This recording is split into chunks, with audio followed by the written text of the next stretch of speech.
Hello दोस्तों, मैं हूं निशा और आप सुन रहे हैं दुर्गा की कहानी चैप्टर 98 यूनिवर्सिटी। क्रिस्टल ने अपने बॉयफ्रेंड का हाथ पकड़कर रोते हुए कहा, मैं तुमसे सबके सामने बात क्यों नहीं कर सकती? हम दोनों तो पिछले कई सालों से रिलेशनशिप में हैं ना। और ये लड़की कौन है और इसने तुम्हारा हाथ इस तरह से क्यों पकड़ा हुआ है? क्रिस्टल के बॉयफ्रेंड ने क्रिस्टल को देखते हुए कहा, तुम मुझसे सबके सामने बात नहीं कर सकती क्योंकि तुम्हारे साथ बात करके मुझे शर्मिंदगी महसूस होती है। तुम इतनी ज़्यादा मोटी हो कि तुम्हें देखकर ही मेरा मूड खराब हो जाता है। भला तुम्हारे जैसी मोटी और बदसूरत लड़की मेरी गर्लफ्रेंड कैसे बन सकती है? तुम खुद ही पिछले कई सालों से मेरे पीछे पड़ी हुई हो। क्रिस्टल ने रोते हुए कहा, अनिल तुम ऐसा कैसे कर सकते हो? 3 साल पहले तुमने ही मुझे प्रपोज किया था और कहा था कि तुम मुझसे प्यार करते हो।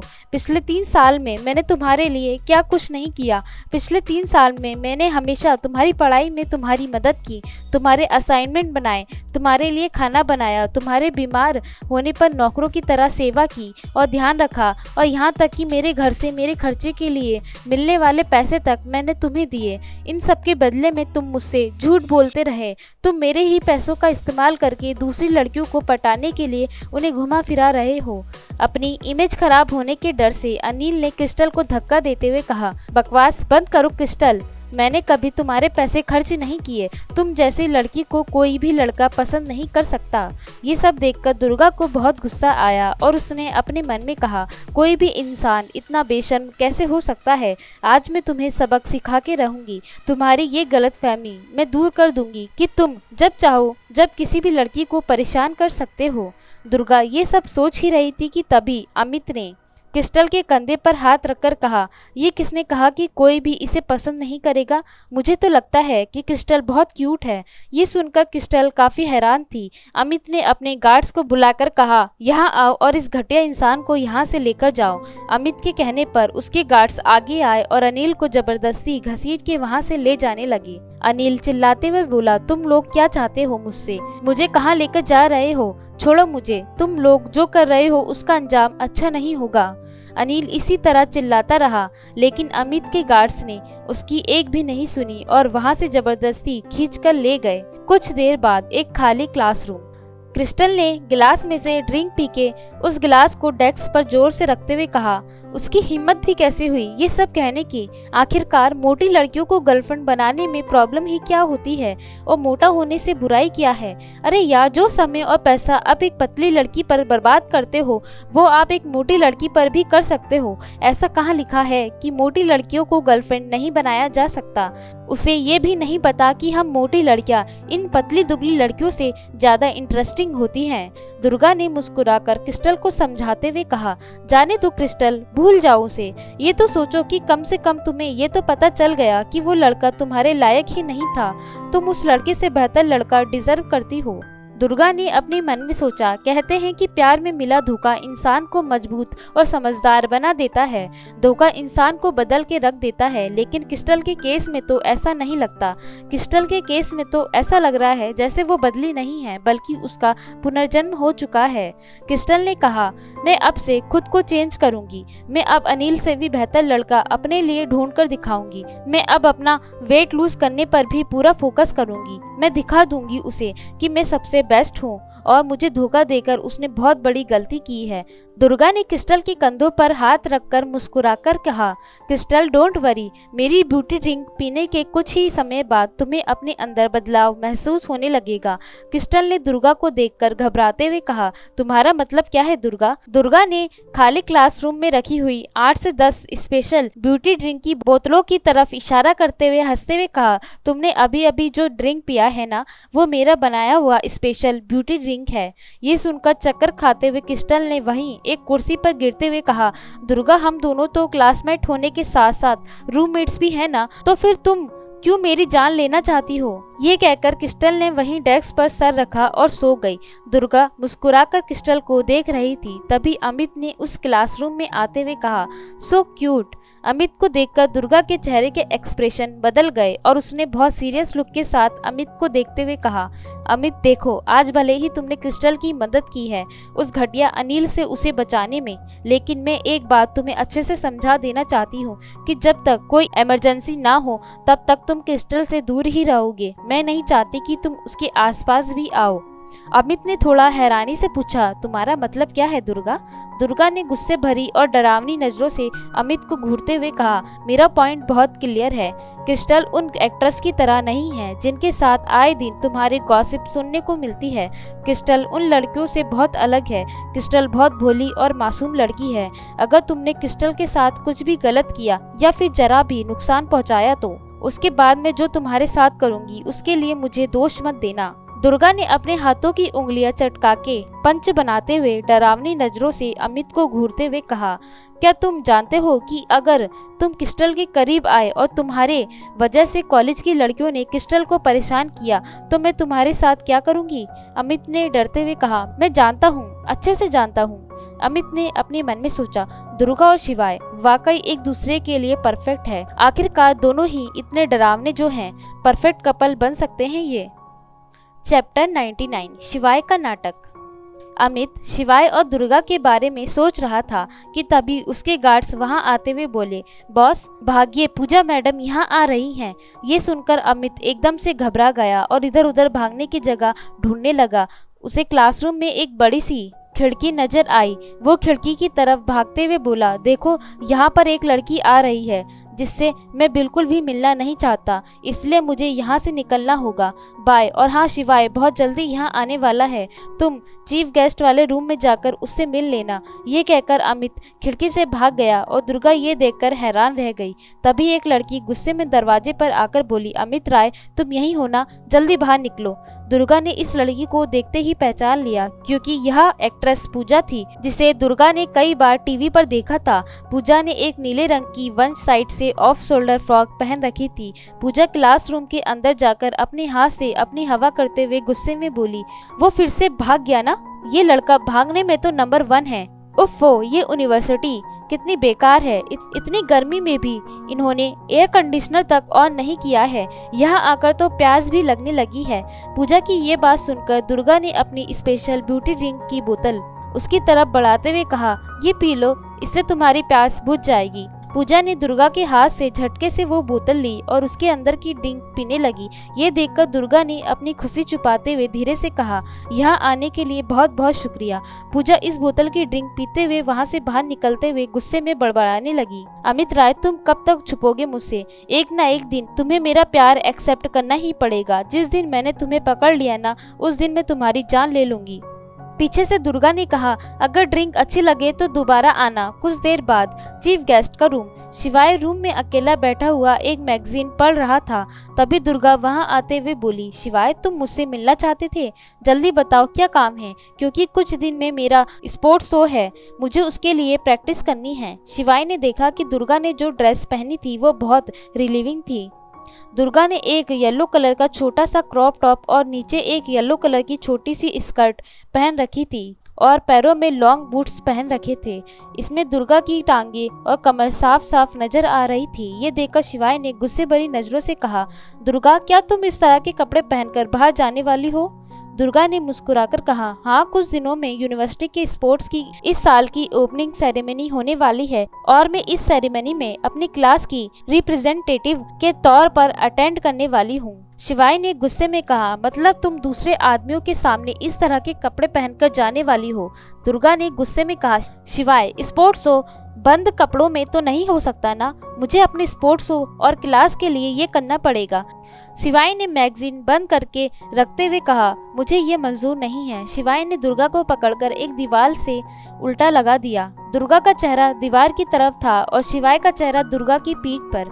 शिवाय ने थोड़ा नीचे झुककर उसकी पीठ पर किस करते हुए कहा, तुम अभी इसी वक्त कपड़े बदलोगी। शिवाय की किस दुर्गा के शरीर में अलग ही एहसास जगा रही थी जिससे उसका चेहरा लाल हो गया था। दुर्गा ने बहुत मुश्किल से कहा, ओ स्टॉप शिवाय, क्या कर रहे हो, प्लीज रुक जाओ।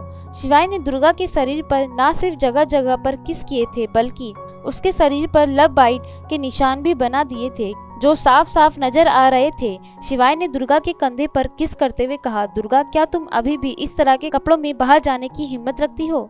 दुर्गा को शिवाय की इस हरकत पर बहुत गुस्सा आ रहा था। आज एक बार फिर दुर्गा को शिवाय का डोमिनेटिंग रूप दिखने को मिला था। दुर्गा रिवीलिंग कपड़ों में बाहर ना जा सकी, इसलिए शिवाय ने जानबूझकर उसकी बॉडी पर हिकी के निशान बनाए थे, लेकिन दुर्गा इन सबसे कहाँ रुकने वाली थी। दुर्गा भी जिद में कुछ कम नहीं थी।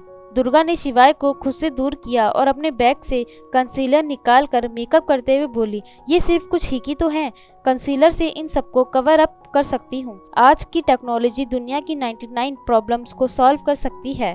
शिवाय ने उम्मीद नहीं की थी कि वो इस तरह से दुर्गा से हार जाएगा। उसे समझ नहीं आ रहा था कि अब वह क्या करे। दुर्गा ने अपना कंसीलर अपने बैग में रखते हुए कहा, अब अगर तुम्हें कुछ और नहीं कहना है तो मैं यहाँ से जा रही हूँ। शिवाय ने अपने मन में कहा। शिवाय, कुछ तो दिमाग लगाओ, कोई तो रास्ता होगा दुर्गा को रोकने का। लगता है दुर्गा की सबसे बड़ी कमजोरी का ही इस्तेमाल करना पड़ेगा। दुर्गा जब जाने लगी तो शिवाय ने एकदम से अपना पेट पकड़कर कहा, मेरा पेट बहुत दर्द हो रहा है।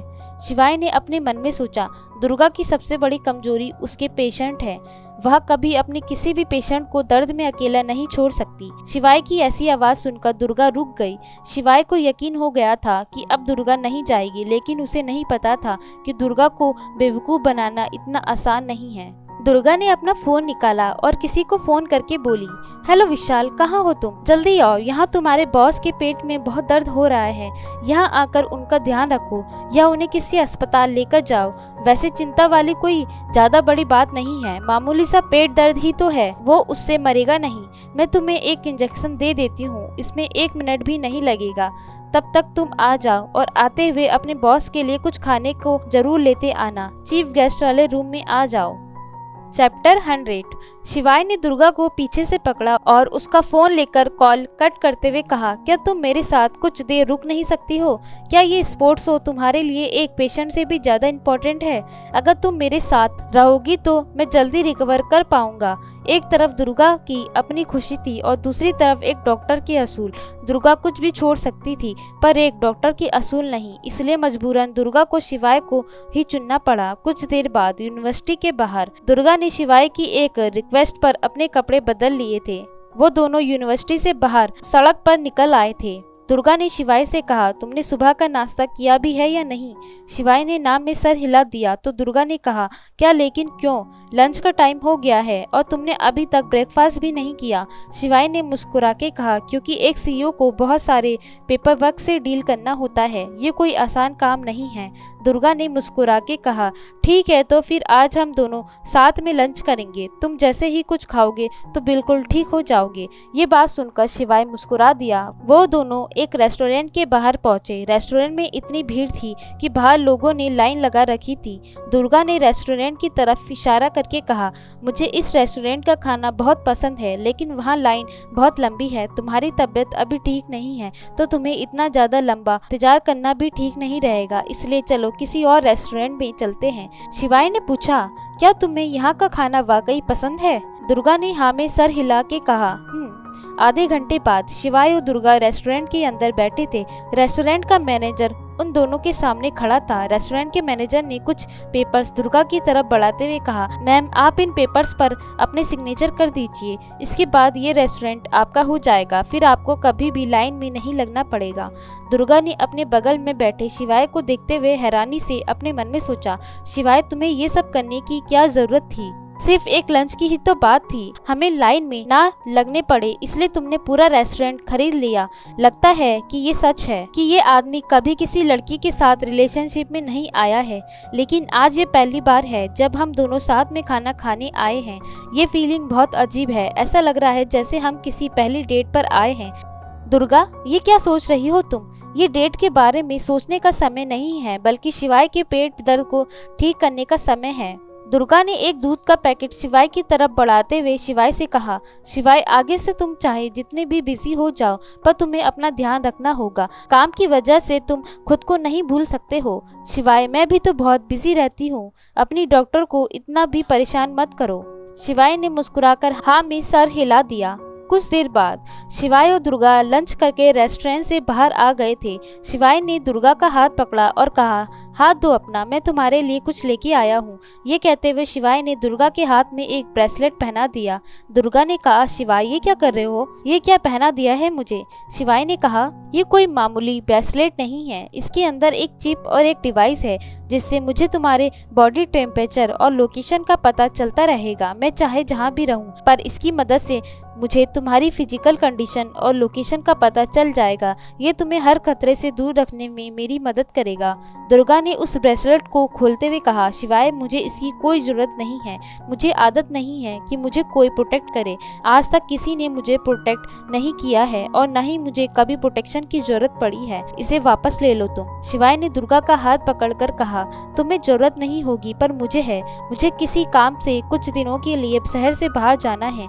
अगर तुम इसे पहनोगी तो मुझे तुम्हारी ज्यादा चिंता नहीं होगी और मैं आराम से अपना काम निपटा पाऊंगा, वरना मेरे दिल में हमेशा यही बात चलती रहेगी कि जाने तुम ठीक भी हो या नहीं, फिर मैं कोई काम नहीं कर पाऊंगा। दुर्गा ने शिवाय की आंखों में देखा तो उसे शिवाय की आंखों में अपने लिए सिर्फ फिक्र और बेहद प्यार नजर आया। ये देखकर दुर्गा के गाल शर्म से लाल हो गए।